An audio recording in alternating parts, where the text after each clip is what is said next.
Ahoy, well, hello. It is Tees. Good day. Good afternoon, good evening. I hope all are well. I hope all are safe. Um, so I would say right now, since it's the end of October, this will be quote unquote Halloween season. So I would say beware. Beware of the Halloween holiday. Beware of the Halloween rituals. Beware of the vibes. Because where I am, the zombies are already out. So it doesn't have to be Halloween to experience strange activities or zombies. But for the everyday people who think things are sweet, I'm just gonna go trick or treating. But know that there's people who would actually go trick or treating for people. Okay, get him, use her arm, use her brain, use his blood. You see what I'm saying? So these are real things because rituals that happen on each of these holidays. So I would say you have rituals to come from between now and December.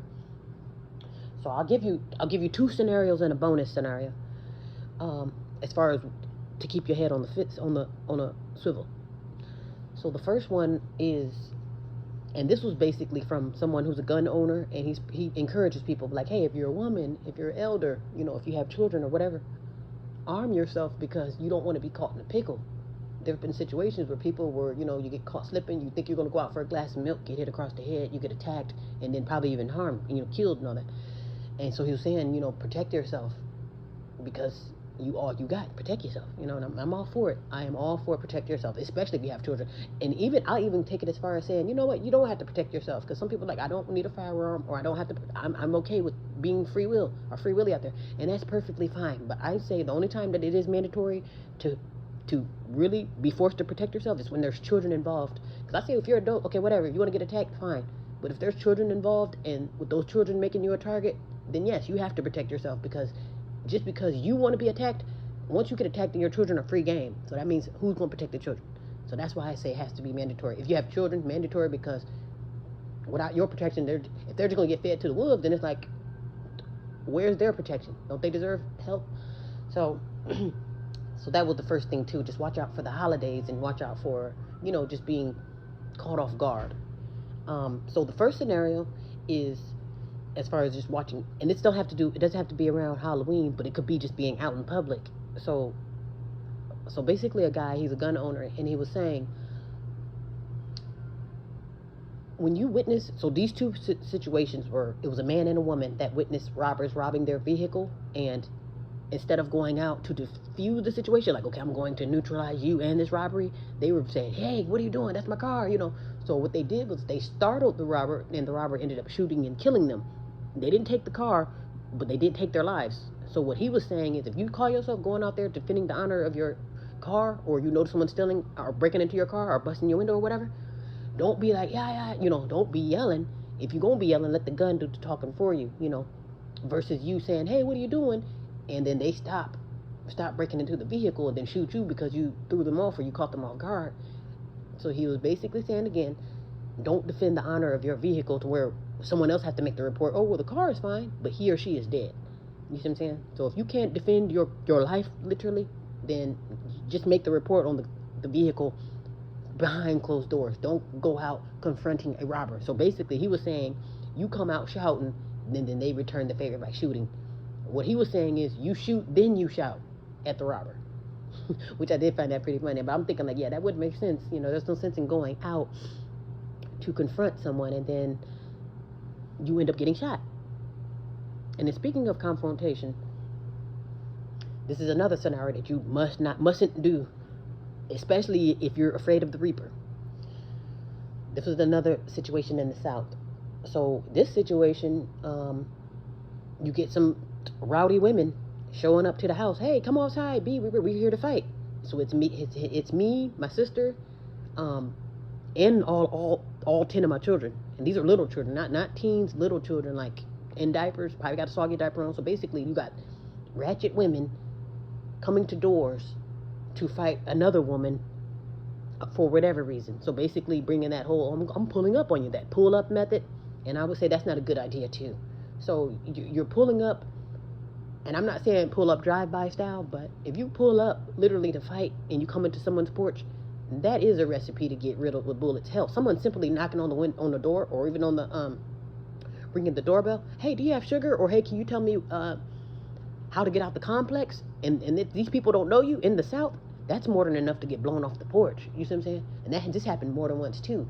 Car accident, and maybe up and around the corner is a house, and I'm knocking on your door to use the phone, because everything got destroyed in the car accident, and so many times to where I can't count, and still getting the news on that. Have people got blown off the porch in the South for knocking on the wrong door. They didn't say, hey, open this damn door, or where's Jeffrey? No. Just simply, just is a kind knock or a kind ring on the doorbell because I need help. Oh, yeah, you do need help. And you need the corners as well. So just simply that alone, and then let alone if you come into some beating on, boom, boom, boom. So a girl beating on the window, boom, boom, come on, B, come outside, B. So it's her, another out of control wild woman, and then a whole bunch of, so basically it's a completely ratchet situation outside. You'll be a fool to open the door, and if you do open the door, you probably would be shooting. And that's exactly what happened. You go from boom, boom, boom, beating on the door, and then now you're crying, help, you're basically, you've been shot. And I'm like, oh my, I know this is not the person that was beating on the window, on the ground now, crying, talking about some call to ambulance. And I'm like, oh my goodness.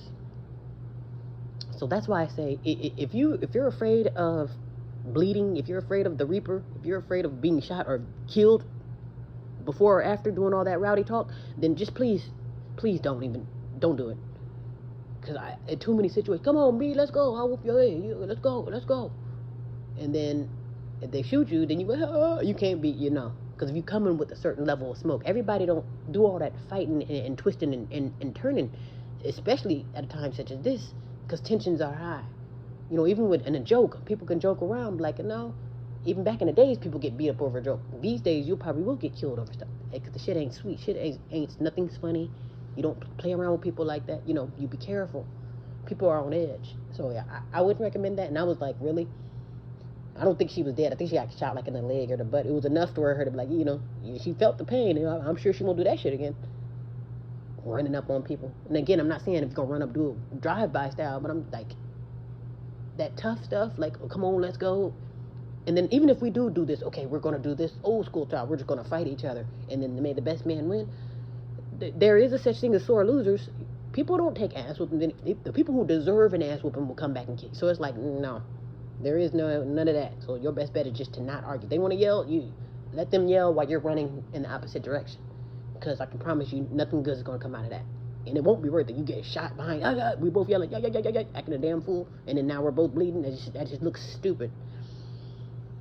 Yeah. So, and also too, speaking of bleeding, here would be the bonus as far as things to not do. This is what you don't want to do come November, is be outside leaping for joy when your opponent, no, it's your opponent, what is it, your candidate, when they win or lose. Don't be outside leaping for joy, because that's going to say, hey, come and beat my ass, hey, hallelujah, beat my ass. And that's exactly what the hell is going to happen. And this goes for the black man and the black woman. You thought, oh, I'm good, I didn't vote for Trump, or I'm good, I voted for Kamala. Whatever the case may be, they both got hell to pay. Because, and this is how they set us up every time. We don't get it, because we always fall for the trap. We've been falling for the same, the whole put the cheese on the trap, and then the rats or the monkeys will get it.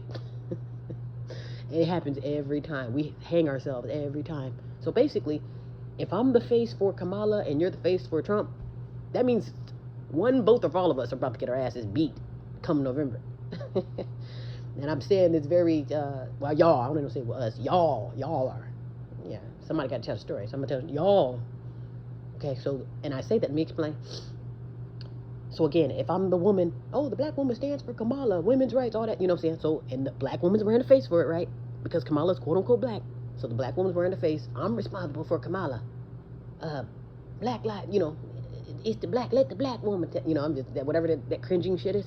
So the black woman, quote unquote, wears the face for Kamala. Keep that in mind. Then the black man wears the face for who?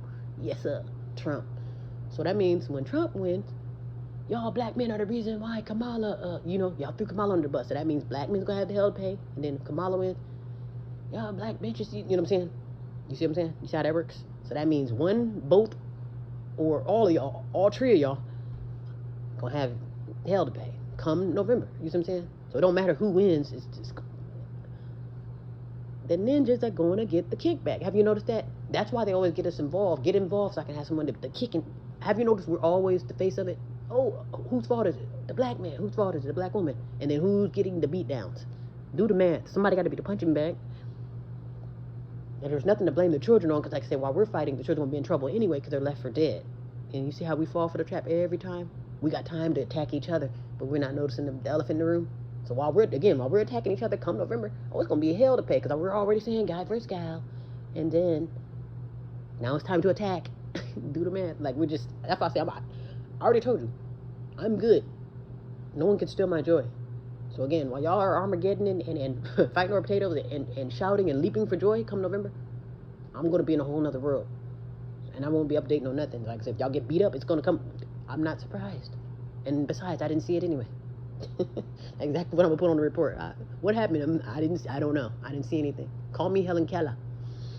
All right. Anyway, I think that was it as far as being careful. Beat your head on the swivel and watch out. Be careful. Shit ain't sweet, especially if it's quiet. That's another thing too. Don't be thinking, oh, everything's sweet. Oh wow, everyone's singing and gospel and everyone's having candy. If it just looks too good to be, you might want to watch out. So yeah, that's what I'm doing. Be laying low. You won't be saying anything from me. You see me feeding the birds or saying hi, helping someone across the street. No, I'm gonna be carrying on like everything's fine, because it is. It's gonna be fine for me in my own world, like how it usually is. Fine for me, terrible for y'all, and then somehow y'all mess up my day. But no, it won't happen again, because I'm zen. I have joy. Also too, a wonderful day too. Yes, very lovely day. Slept well. Hopefully you slept well. Hopefully the weather is nice.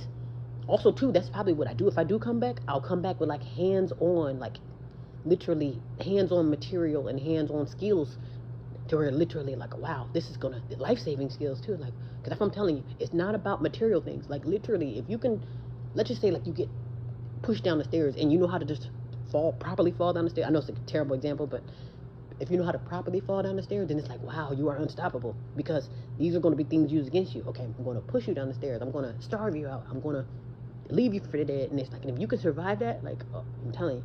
So yeah, I guess that'll be another thing. So instead of me saying, hey, what's going on here, or why is everybody zombies, I'll just put out something where it's like, okay, hey, this is how you can become one with nature. This is how you can not give a damn while everything's burning down behind you. You could just be literally like I am, like as if talking like you're just making a report in the news, because that's literally what I'm doing. I'm just making the report. Somebody got to tell the story. Call me the history book. Yeah, so I want to say that's it. And again, hopefully all are well, all are safe. And it's literally like once you actually understand what life is really about, like you really won't care about the stuff around like this. It really doesn't matter. And if it does, then maybe it mattered in the old life. This is the new life. It's kind of like, this is everything that I gained in prison. But when it's time to go home, you know what I'm saying? Like, okay, you don't really want to bring stuff you have from prison. You know what I'm saying? Yeah, you might have had a lot of cool stuff. Okay, you get Doritos. Oh, great. But it's like once you leave, you'll be okay with. Once you actually, evolve. Like, okay, wow. Not only am I out of prison, I got a great job, a great home, great family waiting on me. Then it's like all that stuff behind me I can leave that. Speed off without even looking back. So that's what to me, I feel like that's what that old life is. You're like, oh, but that's my car, that's my job, help, that's the old stuff, and it's, what is it? It's disposable anyway, anything you have to get repairs on or renewed or got to get a new one next, it's going to start falling off anyway. You see what I'm saying? Oh, I had that.